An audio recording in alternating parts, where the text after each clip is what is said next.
Hey guys, welcome back to another video on the channel.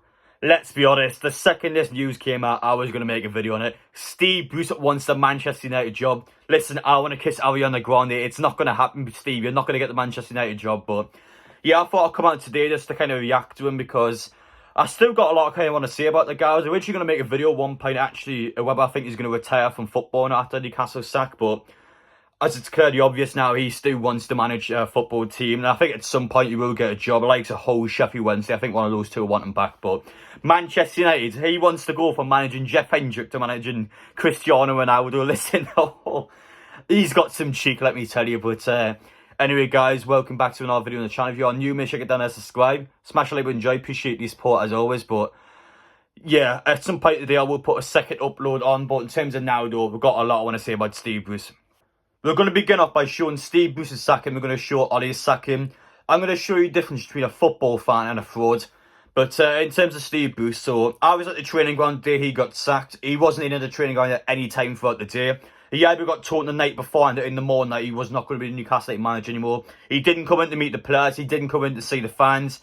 The first thing he did was go into the Telegraph and just complain, saying, I was depressed during my job. The fans were always against us, which, I'll be honest, I do think there's some truth in that. I do think fans slagged him off quite a bit. I do think fans obviously mention his family and stuff like that. But it's the same at every football club, unfortunately. As much as it pains me to see, you kind of got to crack on with the manager. It's the same as anyone else, you're going to get slagged off no matter what you do. But yeah, I do think there's some truth in that. But he didn't once congratulate Newcastle fans on the takeaway. He didn't once congratulate the fans on obviously having new ambitious owners. He didn't say goodbye to the fans. He didn't say good luck to the fans. The first thing he did was getting the plane to Dubai to watch England cricket. And England cricket lost as well. So, I mean, yeah, the losing mentality stays with him. But you see a guy like Ollie yesterday, he gets sacked from Manchester United. What does he do? He puts a farewell interview for Manchester United. He's emotional and he's saying, good luck to the fans. He stops at the training ground. He greets all the fans goodbye. Like, he's hugging fans. Look at him. He's actually hugging fans. Despite the fact he's got sacked. Despite the fact those fans probably wanted him out of the football club. And he still had the decency to stop and actually say goodbye to the fans. Good luck and I'm sorry.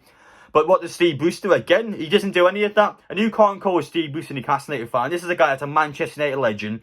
His best time as a manager was at Sunderland, our arch rival. You can't call him a Newcastle United fan.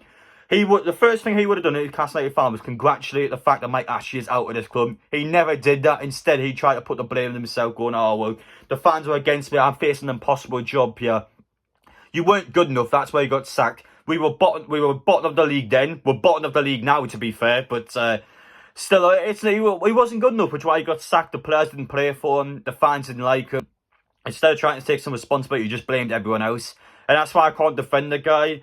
I've met him a couple of times. He is a sound guy. He really is a canny person. But, I mean, behind the scenes, it just wasn't the case because the players didn't like him. Matt Ritchie called him a coward. So, I mean, there must have been some friction behind the scenes. But I mean, there was no defending him. He deserved that sack. And now he wants the Manchester United job. He wants to be the next Manchester United manager. Based on what? You haven't won any major honours in your career. How could you expect us to get a Champions League job like that? A team that has world-class talent everywhere on the pitch. You got sacked from Newcastle United with the likes of Hendrick and Shaw Longstaff. You couldn't work with them. How are you going to work with the likes of Ronaldo, Bruno Fernandes? A team that's just full of individuals. It's not a team, is it? It's just full of individuals. How are you going to work with that team? I can't believe this guy's cheek. He actually wants the Manchester United job. Listen, mate, I want to go to space. It's not going to happen. Like, what? I don't get.